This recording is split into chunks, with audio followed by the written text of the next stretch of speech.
Hey, well, FM's happy Thursday. It is Paul Martin here. It is Thursday, the 24th of September. Who can believe we're already there? And it's looking like fall outside here in Kamloops. A little cooler, but still quite a lovely day. Wishing you, of course, a happy Poutine Thursday. It's also one of those wonderful days in the week where Poutine Thursday and Paycheck Thursday coincide, as you'll see behind me here in the office. It's also Pillow Thursday. My son Aiden's here visiting for the next couple of weeks, so he's hanging out in here. And wow, we had a good a town hall at Open Learning with all of our team. We had a chance to hear from the OL leadership and also from our provost, Christine Bovis-Knassen, who was there to sit in on it and also to tell us, to kick things off and to talk a little bit about where things are at in TRU. And I've said this all along. I've been saying this to you on these videos and to our team throughout this summer, spring and summer, and now fall, that we have had tremendous support from the provost and from the university administration. And I think it's increasingly clear to a lot of folks that as we move forward in whatever post-secondary education is going to look like over the next few years and into the future, open learning is going to play a really important role in that at TRU. And that is certainly one of the messages that Christine shared with us today. And I feel very fortunate that we are in a position where we have her as our academic leader. So it was really lovely to have her there today.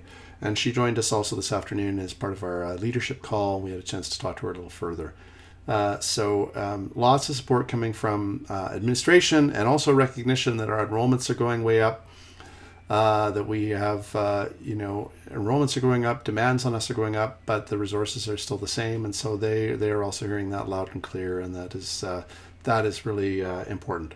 So, over the last 6 months or so, since really the lockdown started, every Wednesday night, I've been part of a book club that's going on with a number of us from across Canada and also into the United States. It's sort of focused on teaching and learning books. The one we've been reading at the last few weeks is Cindy Kernahan's book, Teaching About Race and Racism in the College Classroom. Excellent book from the West Virginia University Press's wonderful teaching and learning series. And a great book on inclusive pedagogy and how do we teach and issues and foster discussion about race and racism in the classroom. It's a important topic always, and especially right now. But the chapter we were discussing last night was talking about it was a chapter all about, chapter 4, all about belonging in the classroom and how important that is. Belonging in the classroom, creating moments of positivity and connection. Chapter 4. And one of the things that struck me is how important it is right now, especially to help our students and everybody on our team to feel like they belong. And, one of the ways that we always feel like we belong are those moments of daily connection when we're walking through the office and we feel like we're part of a community, or we walk into, or students when they're in that face-to-face environment walk in and they feel like there's a group of people going through the same thing. As we know, in the online environment, it can be isolating, and a lot of you do a tremendous job reaching out to your students, helping them to feel connected.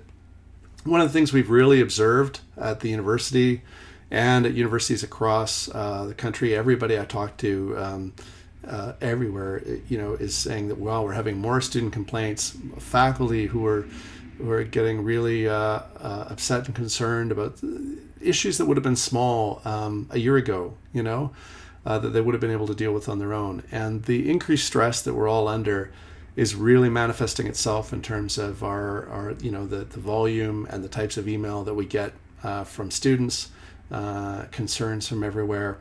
So, that chapter in the book talks really about how do we create positive atmospheres in our interactions with students.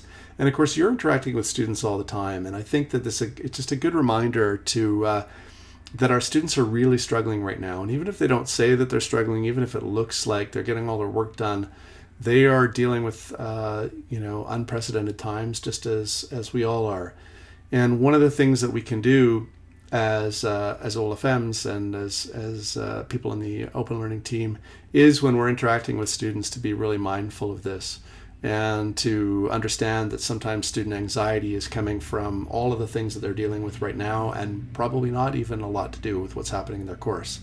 But they're reaching out to us, and we have an opportunity then to respond and to just help them feel more secure and like they belong in our courses and like they belong studying math or geography or nursing at a time when they might be having some pretty serious doubts about that. So if you have a chance, if you haven't heard from some students in a while, maybe take an opportunity this week to reach out to them and say, hey, how are you? Just checking in, wanting to make sure you're okay. These are really crazy times right now. Is there anything I can do to help? Those kinds of little moments of connection, or create a video like this and put it in the discussion board just to say, hey, I'm just checking in. Here's what things are like for me right now. I'd love to hear about how things are going for you. And I think students are afraid sometimes to voice the things that they're going through, but sometimes inviting them to do that gives them the opportunity to reach out for help. So I encourage you to do that. And please, if you have a chance, let me know how that all goes. And if you uncover things that we can be doing better to help our students. That is really our goal here, is to do everything we can to support student learning. And that's where we continue to work towards improvement.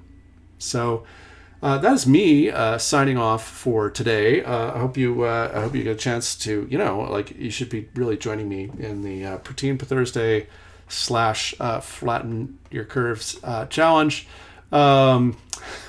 just resulting from Poutine per Thursday. And I'm sure the oatmeal stout does not hurt. So, signing off from 3rd and St. Paul. I'm wishing you a wonderful week, and please look after yourselves and the people you love. And I hope to see you again next week here at the same time, same bat channel. Signing off from 3rd and St. Paul. It's Paul Martin. Take care.